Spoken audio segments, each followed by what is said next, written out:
Thank you. You did just fine. Thank you for being here, and thank you for all that you do for Indian country. We heard over these last 2 days probably more about law enforcement than I have in any previous hearings that I've had. I think that's probably true. Wouldn't you say so? I mean, we always hear about health care, and we know that that's one of the main issues and so forth and so on. We know that education is a big issue, but law enforcement, tribal justice has, I think, really stood out in all of these hearings because almost everybody has mentioned the need to address this. Has the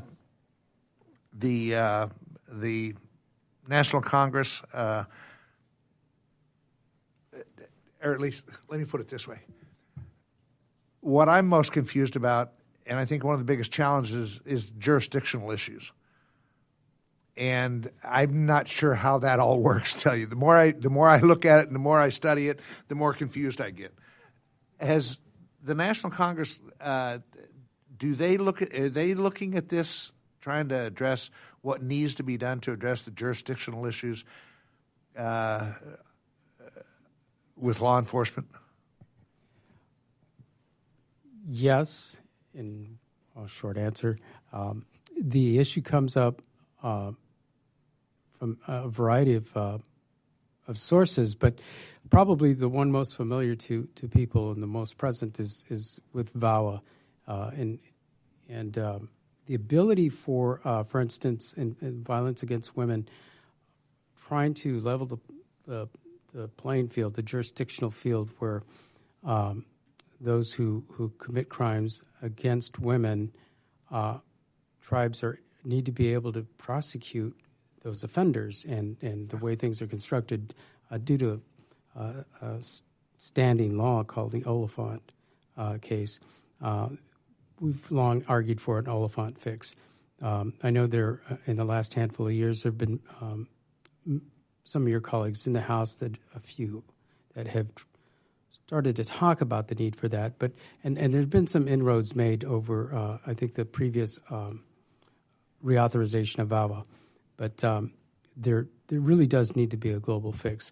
But even if the law was perfect in terms of jurisdictional issues, and Indian country said, yes, this is where things need to be, we would still have this massive crisis level under-resourcing, underfunding, and so that's really where the focus really needs to be. There's two classifications for law enforcement in the United States, and there are tribes that are public law 280 tribes, where the state response is what happens on Indian land, and then those tribes that are not 280 tribes, and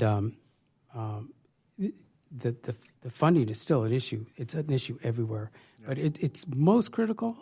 You're talking about triage. You're talking about everybody bleeding, right? So the worst are the massively large reservation tribal lands where you have 1, 2, 3 million acres of land, and there are calls for service, and there are response times that are not only extended response time. We're talking greater than 1 hour to get a first responder on the scene of a violent crime. Yep. And usually by the time they arrive out there, there's the crime scene is deteriorated. Yep. People have come and gone, footsteps through, things removed and disturbed. And if a tribal law enforcement agency even has a detective division to come through and do the investigation and do not just a field report, but then the follow-on, the investigation, and then maybe beyond that, the forensics. It's just not there. And so the underfunding just leads to all kinds of things. There's a Badges Act proposal. I think it's the initial author is a colleague of yours from Washington State that it is looking for parity in things like pension, and so that goes to the retention of those existing officers. Yeah. They're just, but we're taking these little bits of pieces of trying to fix them on the margins, but the core piece of the massive underfund and underspend is tragic. It has tragic consequences. Let me just say that even the Badges Act, the tribal agencies across Indian country will train people to work in law enforcement on their tribal departments, and they end up being there short term. They end up being trained, experienced. Once they get enough experience under their belt, there's this cycle where they will go into other adjacent jurisdictions or adjacent agencies, counties and cities, because they pay well, they've got all the benefits and everything to support a career. And so that kind of pass-through cycling is also something that we're competing with. And again, there are numerous reasons for it. Fundamentally, the lack of resources, lack of funding. Yeah, and we all recognize that the lack of funding. I mean, I was out on some reservations where you get a domestic violence call, it's 2 hours before you get there. Well, guess what? It's over by then, and that's a problem. Yeah, we obviously need to increase the resources so that they can have the officers and also retain them. That's an issue everywhere. Yep. Being able to retain them on the reservations or tribes should not be training grounds for the local communities to hire them, and that's what it is essentially. It is. I'm, and maybe I'm just too stupid to understand, and that's probably the case. But someone that commits a crime on a reservation, if you're a member of that reservation, you're treated one way. If you are a member of another tribe from another reservation, it's differently. Or if you're a white guy on the reservation, I'm one who believes that reservations ought to run themselves. They ought to be able to do what is necessary on their reservation. If someone commits a crime on their reservation, they ought to be able to punish the damn crime. But that's what I say about in jurisdiction is what I'm talking about. And I don't know how we created this system that we got. I can see how it kind of came about because white guys didn't trust Indians to treat them right on the reservation if they'd committed a crime, and all this kind of stuff. And I can see how it developed, but somehow we got to fix it. If I can give you just an additional example where jurisdiction comes into play, where it's a problem, is with drugs, drug trafficking. Is the term I was looking for. Yeah.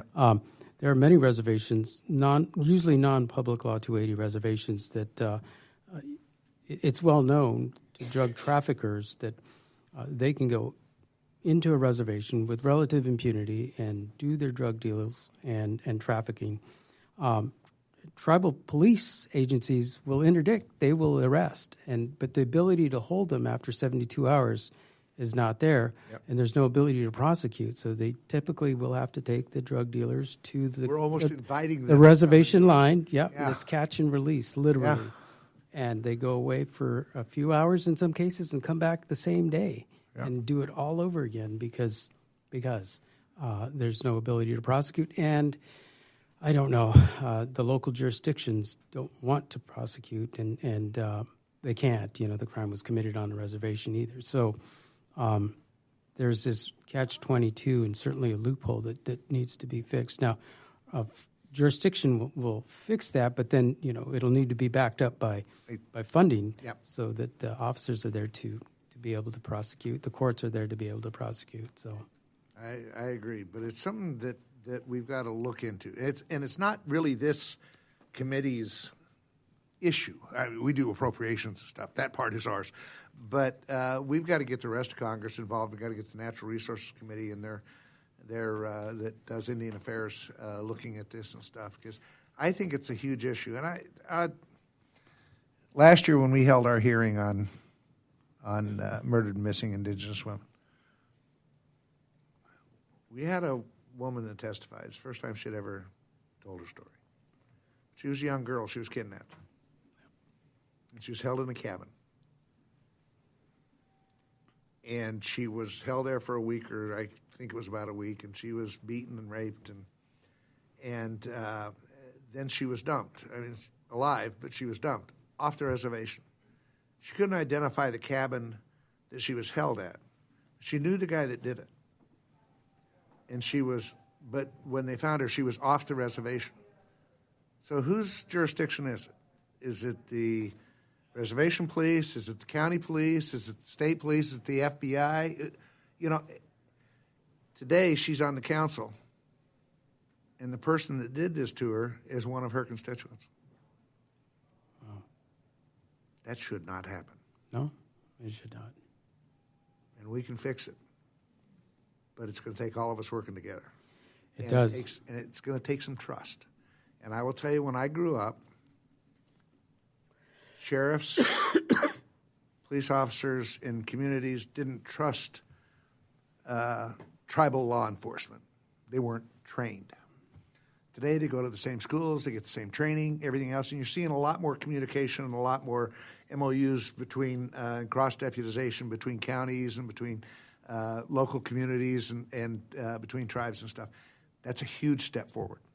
We've got to do more of it. We still have some retrograde people who don't believe that tribes can do a good job. But I know that's happened in the that kind of cross-jurisdictional relationship building, but operational, I guess, effectiveness has been on the landscape with fire departments.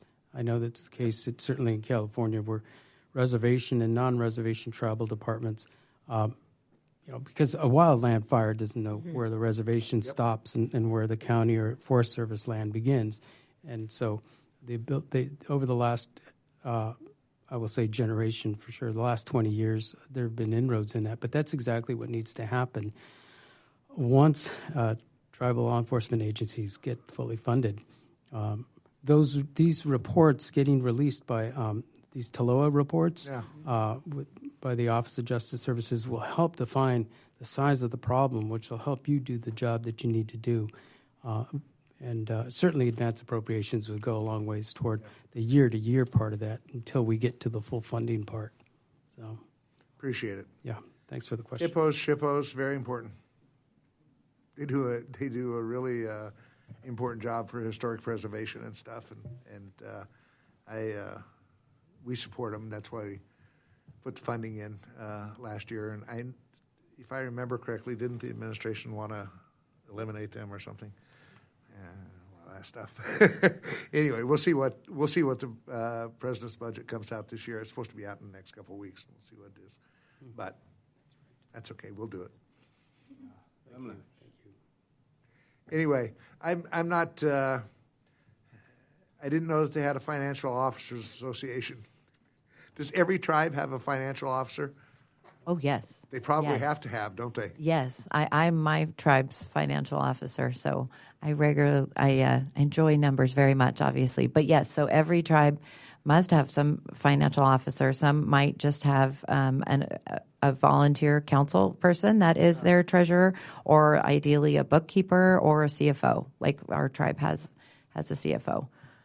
But it's extremely important because you can't get grant funding if you can't account for it. And so really financial officers are really the key to success for a lot of tribes. And that's why NFOA does so much training, and we offer online training so that I'm hoping to get a lot more future tribal members that are the financial officers, so because we would be the greatest caretaker for our governments and our companies. Thank you. Thank you all for being here. Shelley? Thank you, Mr. Chair. You covered it all pretty well, but yes, thank you for your testimony, and that's certainly an important role. And I was interested to hear some of the things that you mentioned in that bill around the tax code, and I can see why that would be important, particularly to give some parity with the states and more economic power. So thank you. Thank you for that. I appreciate very much the work that you do and the people you work with do. And I know in my state, Maine, there's been a lot of interest in, the return of artifacts, and there's just a lot of complicated things that go along, and also having sufficient funding and staffing to really process all those things when there's exchanges made. So thank you for the work you're doing there. And, of course, thank you for all the things that were on your list of agenda items. They're also important and things we've been talking about over the last 2 days, and I wholeheartedly agree on the law enforcement piece. And we'll do whatever we can to push on getting those 22 and 23 reports released. I've been using that $3 billion number, and I think you're right. I didn't realize it was that old, but I'm sure it's much worse. And I think we just need to be able to keep talking about those real numbers so people understand the pitiful amount that we're actually providing compared to the actual need. So we will push on that. Much appreciated. Yeah. Thank you all. Well, really need that. appreciate your testimony. Thank you. And again, I want to thank all the witnesses that have come over the last couple of days to discuss issues that are important to Indian country. And I noticed a number of them thanked us for taking 2 days and, said how important our schedule was and timely and stuff. This is important to us to hear from you all. And so I want to thank you for taking the time to travel across the country and to come here to tell us what's important in Indian country, because it really is. We're just doing our job. This is what you say is important to us. So we appreciate it very much. Thank you all for coming today. With that, subcommittee stands adjourned. Thank you. Thank you. Yeah, significant weather.